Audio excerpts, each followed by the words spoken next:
When ancient battles ended, there was no clear moment when war stopped and peace began. There were no victory ceremonies on the battlefield itself, no speeches, no instant sense of closure. What remained was silence. Not the silence of relief, but the silence of exhaustion and shock. Thousands of men stood still, weapons lowered, breathing heavily, surrounded by bodies that had fallen where they were struck. Ancient sources describe battlefields littered with the dead for days, sometimes weeks, because armies lacked the manpower, time, or interest to bury them properly. The ground was churned into mud by blood, sweat, and trampling feet. The smell of decay began almost immediately. Victory, in its first moments, was indistinguishable from catastrophe. Surviving soldiers were rarely in any condition to celebrate. Most had marched long distances before the battle, often on limited food and poor sleep, already weakened before fighting even began. Many were wounded, not dramatically, but in ways that were far more dangerous in the ancient world. Cuts that became infected, broken bones that would never heal correctly, concussions that left men disoriented and slow. Ancient medicine was limited, and treatment was reserved for those who could be saved quickly or who were deemed valuable. Others were left behind. Contemporary accounts and archaeological evidence show that many soldiers died not during the battle, but afterward from untreated injuries, dehydration, or exposure. Victory did not protect them from that fate. There was also confusion. Ancient warfare relied heavily on formations, signals, and commanders who were often difficult to locate once fighting dissolved into chaos. After a battle, soldiers did not always know who had won immediately. Units became separated, allies were mistaken for enemies, and fleeing troops could turn into scattered bands vulnerable to attack. In some cases, men continued killing long after resistance had collapsed, not out of cruelty alone, but because there was no clear way to stop. Once violence reached that scale, it did not end cleanly. It faded slowly, unevenly, leaving behind a landscape that no longer resembled a place meant for human life. The idea that victory brought immediate order is a modern illusion. Ancient armies were temporary organizations, held together by fear, discipline, and necessity. When battle ended, soldiers were armed, traumatized, hungry, and far from home. Looting began not as a celebration, but as survival. Food, tools, clothing, and valuables were taken because supply systems were unreliable, and promises of payment were often delayed or broken. Historical records from Greece, Rome, Persia, and other civilizations consistently mention post-battle disorder among victorious troops. Commanders struggled to reassert control, knowing that discipline imposed too harshly could provoke mutiny. Above all, there was the psychological aftermath, something ancient writers rarely named but frequently described. Men who had killed at close range did not simply return to normal behavior. Accounts speak of veterans who became withdrawn, violent, or reckless, unable to reintegrate into civilian life. Some ancient societies recognized this implicitly by settling soldiers in distant colonies rather than returning them home. Victory created survivors, but it also created men permanently altered by what they had seen and done. The battlefield was not the end of the trauma, it was where it began. This is what victory looked like before history reshaped it into triumph. Not banners raised against the sky, but bodies unburied, soldiers collapsing from exhaustion, and commanders trying to control forces that no longer resembled an army. Before cities were occupied, before celebrations were held, before names were carved into stone, victory existed in this raw, brutal state, a moment where survival mattered more than glory, and where the cost of winning was already impossible to ignore. Once the immediate chaos of the battlefield faded, the victorious army faced a reality that ancient histories often compress into a single sentence. They had to remain. Winning did not mean going home. In most ancient wars, victory created new obligations: guarding territory, securing roads, protecting supply lines, and preventing counterattacks. Soldiers who had already reached their physical limits were ordered to stand watch, patrol hostile land, and enforce authority over populations that saw them as enemies. Fatigue became constant, sleep was irregular, taken in short intervals, often in unsafe conditions. Ancient military camps, hastily assembled after battle, were crowded, unsanitary, and vulnerable to disease. Wounded soldiers were now a burden the army could not easily carry. Ancient armies lacked organized medical corps as we understand them today. Treatment depended on proximity, status, and available resources. Those who could walk might survive. Those who could not were frequently abandoned, especially during continued movement. Archaeological evidence from mass graves and roadside burials confirms that many injured men were left behind during post-battle marches. Infection spread quickly. A shallow cut could become fatal within days. Victory did not extend mercy to the wounded. It exposed them to a slower death. Logistics, not glory, dominated the days after conquest.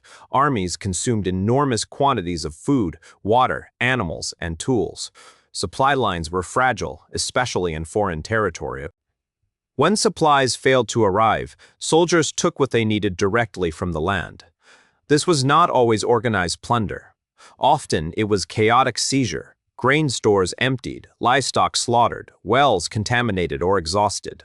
Ancient commanders understood that hungry troops were dangerous, but they also understood that starving soldiers could not be controlled. Many post-victory atrocities were not premeditated acts of cruelty, but the predictable result of exhausted men trying to survive in hostile territory with weapons in their hands. Discipline, the foundation of ancient armies, began to erode. During battle, fear and formation kept men aligned. After victory, those forces weakened.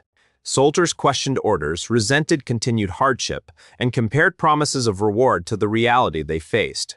Ancient texts from Rome and Greece repeatedly describe mutinies, desertions, and internal violence occurring after successful campaigns rather than during defeat. Victory raised expectations that were rarely met quickly. When rewards were delayed, resentment grew. Commanders responded with punishments meant to restore order. Executions, beatings, public humiliation, further brutalizing both the army and the occupied land. What emerged was not peace, but a tense and unstable phase where violence became normalized rather than directed. Soldiers who had spent months or years killing enemies found it difficult to stop when no clear enemy remained. Theft, assault, and intimidation became part of daily life in occupied regions. Ancient societies often tolerated or ignored these acts as an unavoidable cost of conquest. Victory had secured territory, but it had also released forces that were difficult to contain. The army remained intact in name, but in practice it had become a dangerous presence, feared by the defeated, and barely restrained by its own leaders. This was the hidden stage of victory, not celebration, but endurance. An army that had won now had to survive itself, held together by diminishing discipline, uncertain supplies, and men who were already carrying the psychological weight of what they had done. The war was officially over, but for those who remained under arms, it had simply changed form. For the defeated population, the end of battle did not signal relief. It marked the moment when uncertainty became permanent. Ancient warfare did not recognize civilian immunity in the modern sense. Cities that surrendered early might avoid total destruction, but those that resisted, even briefly, were often subjected to punishment intended to serve as an example. Historical records from Mesopotamia, Greece, Rome, and the Near East describe systematic practices that followed conquest. Executions of adult males, enslavement of survivors, and forced displacement of entire communities. These were not spontaneous acts of cruelty. They were accepted instruments of control meant to prevent future rebellion. Urban centers suffered the most. Once walls were breached, order collapsed quickly. Soldiers moved through streets searching for valuables, food, and captives. Homes were entered indiscriminately. Families were separated within hours. Archaeological layers of destruction in cities such as Carthage, Lachish, and countless smaller settlements show evidence of widespread burning, collapsed structures, and abrupt abandonment. Temples and public buildings were stripped of metal and offerings. Even when religious sites were spared physically, their wealth was taken. Victory was measured not only in land, but in what could be removed, sold, or redistributed to sustain the army and reward its leaders. Survivors faced a limited set of outcomes, none of them favorable. Enslavement was common, especially for women and children who were considered more valuable alive than dead. They were marched long distances, often under brutal conditions, and sold in markets far from their homes. Others were forced into labor to rebuild what the conquerors needed. Roads, fortifications, or administrative centers, using the very ruins left by the conquest. Some populations were deliberately relocated to weaken regional identity and resistance. Ancient empires understood that breaking social bonds was as effective as military force in securing control. Cultural erasure followed physical destruction. Languages disappeared as administration and trade shifted to the conqueror's system. Local leaders were removed or replaced. Laws, calendars, and religious practices were altered or suppressed. Written records, when they existed, were often destroyed or ignored. This is why so many defeated societies appear to vanish from history abruptly, not because they ceased to exist immediately, but because their voices were silenced. What remains are fragments seen through the perspective of those who conquered them. Life under occupation was defined by fear and adaptation. Taxes were imposed to fund the occupying army in distant capitals, often pushing communities already stripped of resources into chronic hunger. Resistance, when it occurred, was met with collective punishment. Entire villages could be destroyed in response to the actions of a few. Over time, survival required compliance. Some adapted and assimilated, others slowly disappeared, enslavement or demographic collapse. Victory, for the defeated, was not an event. It was a long process of loss that reshaped their existence in ways that no battle could fully capture. Occupation in the ancient world was never a stable or peaceful condition. It was an extension of war carried out over months, years, and sometimes generations. When an army conquered a territory, it did not have the manpower to control every settlement, road, or rural area. Instead, control was concentrated in key locations: cities, fortresses, crossroads, and regions of economic importance. Garrisons were installed not to protect the local population, but to monitor it. These soldiers lived permanently among people who had lost family members, homes, and autonomy because of their presence. Suspicion became constant. Any unusual movement, any gathering, any interruption of labor could be interpreted as preparation for rebellion. Occupation depended not on legitimacy, but on intimidation. Ancient sources consistently describe rebellion as inevitable rather than exceptional. Conquered populations rarely accepted foreign rule willingly, especially when it followed violence, destruction, and humiliation. As a result, occupying powers developed systems of collective punishment. When resistance occurred, retaliation was designed to be overwhelming and public. Entire villages could be destroyed for the actions of a few. Executions were carried out in visible locations to instill fear. Deportations were used to remove populations from strategic areas and replace them with groups considered more loyal. Assyrian inscriptions, Roman histories, and Persian administrative records all describe these practices in detail, not as excesses, but as deliberate strategies meant to discourage future unrest. The economic impact of occupation was severe and long-lasting. Local economies that had been organized around subsistence and regional trade were abruptly redirected to serve imperial demands. Taxes were imposed in forms that were difficult to meet: grain quotas, livestock levies, labor obligations. Failure to comply often resulted in punishment or confiscation. In many regions, this led to chronic shortages and famine. Archaeological studies show sudden declines in population density, abandoned farmland, and reduced agricultural output following conquest. These were not natural collapses, but the result of systematic extraction. Victory transformed productive land into exhausted territory. Cultural and social structures eroded under prolonged occupation. Traditional leadership was removed or stripped of authority, replaced by administrators loyal to the conquering power. Legal systems were altered, sometimes abruptly, sometimes gradually, but always in favor of imperial control. Religious practices were tolerated only when they did not conflict with authority or taxation. In some cases, temples were repurposed, controlled, or taxed heavily, weakening their role as social centers. Languages disappeared from official use, surviving only in private or rural contexts. Over time, identity itself became fragmented. Assimilation was not always forced, but resistance carried costs that many communities could not endure indefinitely. The occupying army, meanwhile, suffered its own deterioration. Soldiers stationed for long periods in hostile territory became isolated and hardened. They developed deep resentment toward the local population and increasing distrust toward their own commanders. Supply shortages were common, especially in distant provinces, leading to further requisitioning and abuse. Discipline was maintained through harsh punishments, which further brutalized the soldiers themselves. Desertion increased. Garrisons sometimes became indistinguishable from criminal bands, surviving through extortion rather than formal supply. Ancient commanders understood this risk, yet lacked effective solutions. Maintaining control required violence, but violence undermined stability. Over time, occupation became a cycle that fed on itself. Repression generated resistance. Resistance justified further repression.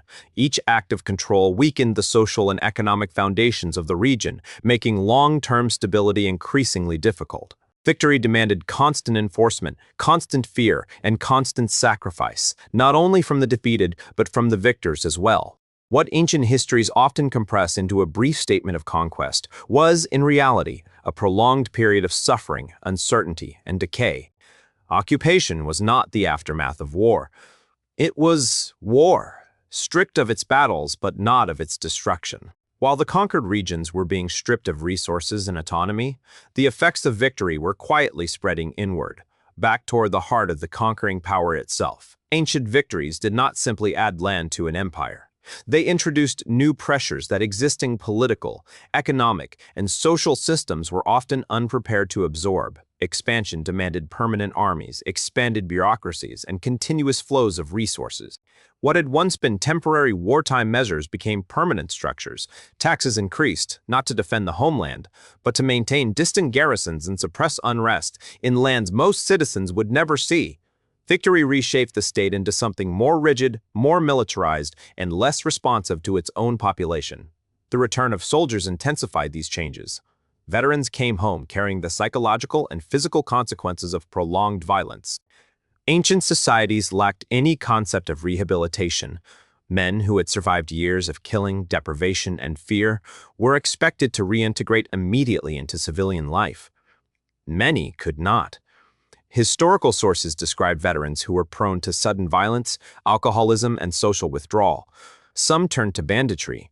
Others became tools of political factions willing to exploit their loyalty and combat experience. The normalization of violence during conquest did not remain at the borders. It entered cities, assemblies, and private homes. Economic disruption followed military success. Large influxes of wealth taken from conquered regions destabilized traditional economies. Land was redistributed to elites, generals, and political allies, concentrating wealth in fewer hands. Small farmers, unable to compete with estates worked by enslaved labor taken from defeated populations, were pushed off their land. This pattern is well documented in the Roman Republic, but it occurred in various forms across ancient empires. Victory enriched a minority while eroding the economic independence of the majority. Social tension increased as inequality widened, and loyalty to the state weakened. Political structures also shifted under the weight of continuous victory. Military leaders gained disproportionate influence, often overshadowing civilian institutions. Success in war became a primary source of legitimacy. This incentivized further conflict, not for defense, but for political survival. Ancient histories record numerous cases in which leaders initiated wars primarily to secure prestige, distract from internal problems, or maintain control. Victory became addictive. Each conquest temporarily masked internal instability while simultaneously deepening it.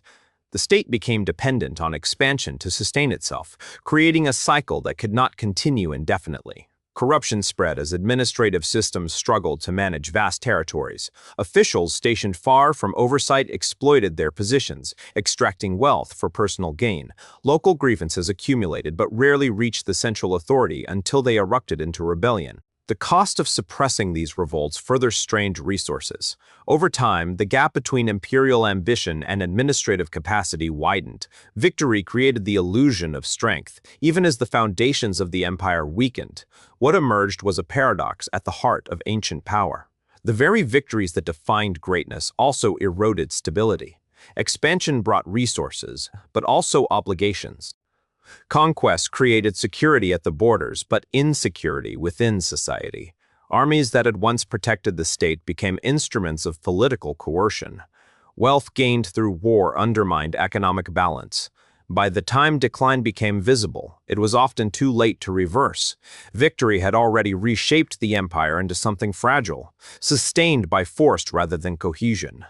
In the long term, victory in the ancient world almost never meant stability, security, or prosperity in the way later historical narratives suggest. What followed was a deep and often irreversible transformation of societies, one that unfolded slowly across decades and generations. Conquest altered population structures through a combination of direct and indirect forces. Death in battle, famine caused by resource extraction, forced migrations imposed to weaken resistance, and the spread of disease in destabilized regions. Archaeological evidence consistently reveals patterns of abandonment after conquest, cities that shrink dramatically, agricultural land left uncultivated, and entire regions that never return to their previous levels of population or productivity. Victory did not simply end a conflict. It redirected the future of those who lived under its consequences. One of the most enduring effects of victory was the control of memory. Ancient victors shaped how events were remembered by controlling writing, monuments, and official records. Inscriptions celebrated triumphs, generals, and divine favor, while the suffering of conquered populations was reduced to silence or vague references. Defeated societies rarely preserved their own accounts, not because their experiences were insignificant, but because their institutions, temples, schools, administrative centers, were destroyed or repurposed. What remains today are fragments that historians must reconstruct indirectly. Layers of ash beneath cities, hurried mass burials, sudden breaks in cultural continuity. Victory rewrote history by deciding which voices would survive. As time passed, the consequences of conquest became normalized. Children were born into occupied territories where foreign rule was not remembered as an invasion, but accepted as the permanent order of life. Heavy taxation, military patrols, forced labor, and limited autonomy became routine rather than exceptional. In the conquering states, the flow of wealth from distant regions created the illusion of success and strength, even as the human cost remained invisible. Violence became abstract, something that happened far away, to people without names. Victory transformed into a system, one that required constant maintenance through expansion, repression, and economic extraction. This system carried the seeds of its own instability. Maintaining vast territories demanded permanent armies, extensive bureaucracy, and continuous resource flows. Borders became longer and harder to defend. Supply lines stretched thin. Armies consumed enormous quantities of food, labor, and money, often producing nothing in return. Political power increasingly centered on military success, weakening civilian institutions and encouraging leaders to pursue further wars to preserve legitimacy. Ancient sources describe this process repeatedly, expansion solving short-term problems while creating long-term fragility.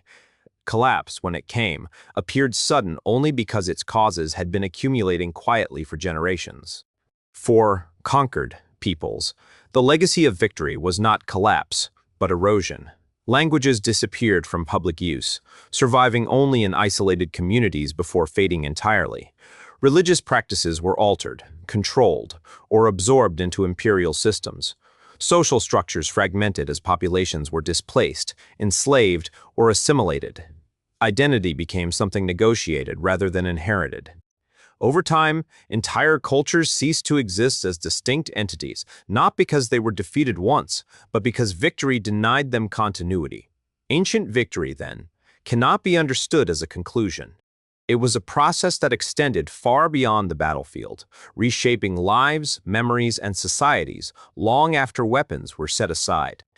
Its true impact is not found in monuments or recorded triumphs, but in absence. In cities that were never rebuilt, in traditions that vanished without record, and in peoples whose histories survive only as shadows. When we ask who won ancient wars, we overlook the deeper truth. Victory itself was one of the most destructive forces in the ancient world, and its consequences endured far longer than any battle ever did. As years turned into decades, the consequences of victory settled into administrative routines that appeared orderly on the surface, but carried the same logic of domination beneath them. Control was no longer exercised primarily through open force, but through records, obligations, and systems that reduced human lives to units of value. Census lists determined who owed labor, who could move, who belonged, and who did not. Tax registers dictated agricultural priorities, forcing communities to grow what served imperial needs rather than local survival. Justice was no longer negotiated within familiar customs, but imposed through foreign legal frameworks that favored extraction and obedience. This transformation was slow, methodical, and difficult to resist precisely because it lacked the visible violence of conquest. Physical landscape itself was reshaped to reflect this new order. Roads were built not to connect communities, but to move troops and resources efficiently. Fortifications rose in strategic positions, looming reminders of authority rather than centers of protection. Storage facilities accumulated grain and materials destined for distant capitals, often leaving local populations vulnerable to shortages. What appeared as development in imperial records often functioned as a mechanism of control on the ground. Movement became regulated, borders hardened, and regions that had once interacted freely were isolated from one another. Victory reorganized space as much as it reorganized power. Social structures adapted under pressure. Traditional leadership roles lost relevance as authority flowed upward toward imperial administrators. Local elites were co-opted or replaced, forced to mediate between their communities and distant rulers. This intermediary position bred resentment from both sides and fractured social cohesion. Trust eroded not only between conqueror and conquered, but within communities themselves as collaboration became a means of survival. Over time, solidarity gave way to cautious individualism, shaped by the need to navigate systems designed without consent. Economic dependence deepened these changes. Once self-sustaining regions became tied to imperial supply networks, vulnerable to disruptions they could not control. Failure to meet quotas or obligations was punished not as misfortune, but as defiance. The margin for survival narrowed. Families adjusted by reducing consumption, delaying marriages, abandoning land, or migrating in search of opportunity elsewhere. These adaptations rarely appeared in historical narratives, yet they represented a quiet form of displacement that altered demographic patterns over generations. Victory transformed societies not through sudden collapse, but through sustained pressure that left little room to recover. Culturally, the effects were equally profound. Daily practices shifted as calendars, measurements, and administrative languages changed. Oral traditions lost relevance in official contexts, confined to private spaces where they slowly faded. Education, when it existed, reflected imperial priorities rather than local history. Children learned to navigate systems that did not reflect their origins, internalizing a worldview shaped by conquest. Identity became layered and unstable, defined less by heritage than by position within imposed structures. Over time, continuity weakened, not through force alone, but through gradual disconnection from the past. This phase of victory was rarely acknowledged because it lacked dramatic moments.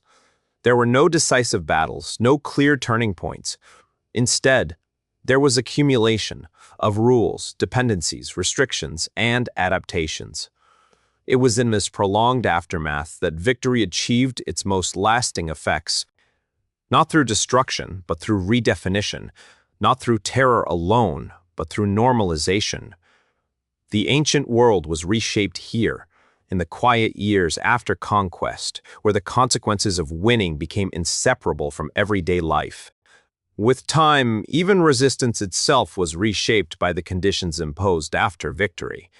Open rebellion became rare not because dissent disappeared, but because the cost of confrontation grew unbearable. Opposition adapted into subtler forms: evasion, silence, symbolic gestures, and fragmented acts that never fully coalesced into a unified challenge. These forms of resistance were often misinterpreted by imperial authorities as acceptance or passivity, when in reality they reflected a deep understanding of asymmetrical power. Survival required invisibility. The absence of revolt was not evidence of harmony, but of constraint. Memory became one of the last contested spaces. Official history celebrated conquest as progress, order, and inevitability, while lived experiences told a different story, passed quietly between generations. These memories were fragile, vulnerable to distortion or disappearance, yet they persisted precisely because they were unofficial. They survived in stories told at night, in rituals stripped of their original meanings, in names that no longer matched maps. Over generations, however, even memory began to erode, diluted by new narratives that framed domination as normal and resistance as irrational. Victory extended its reach into how the past itself was understood. The imperial center, distant from the realities of those it governed, interpreted stability as success. Administrators measured effectiveness through output, compliance, and silence, unaware or indifferent to the social cost beneath these metrics. Systems designed to endure prioritized predictability over justice, efficiency over humanity. As long as resources flowed and borders remained quiet, the moral implications of control were irrelevant. This detachment allowed domination to persist long after its original justification had faded. Victory no longer needed to be defended. It simply existed, embedded within institutions that outlived their creators. Over centuries, the original act of conquest lost its immediacy. What remained was structure. New generations were born into conditions they did not choose, inheriting obligations, limitations, and identities shaped by events far beyond their reach. For them, victory was not an event, but an environment. It defined what was possible, what was permitted, and what was unthinkable. In this way, conquest achieved its most complete form, when domination no longer required memory of force, only continuity of systems. Power became anonymous, dispersed, and therefore harder to confront. Yet this permanence was never absolute. Even deeply entrenched systems carried contradictions. Economic strain, administrative overreach, and cultural dissonance accumulated quietly.